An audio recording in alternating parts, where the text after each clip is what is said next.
I'm Neil Kardos with Harity, sharing some tips to help you look like you know what you're talking about during an inventor interview. What do I mean by that? So when you're talking to an inventor to learn about their invention, there's a delicate balance. You want to give the inventor confidence that you're going to do a great job, but you also need to ask questions about the things that you don't understand, which means admitting some ignorance.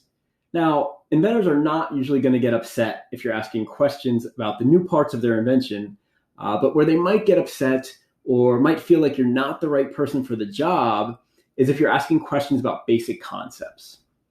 So I think I'm stating the obvious here, but you should start with a web search for any background concepts from the inventor's documentation that you don't understand.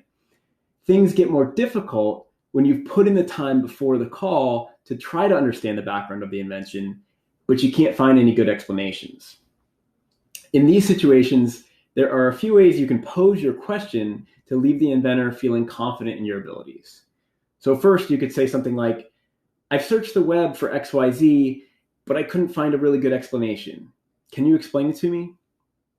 Another option is if you're familiar with a related but different concept, you could say, I'm familiar with how ABC works, but I don't understand XYZ. Can you explain it to me? So one more common scenario is when the inventor uses internal company jargon, which can make it difficult for you to learn about that concept using the web. So here you might ask, I saw that you've used the term XYZ in your documentation, and I couldn't find a good explanation of what that is. Can you explain that to me? Or is there another term for this that I could look up?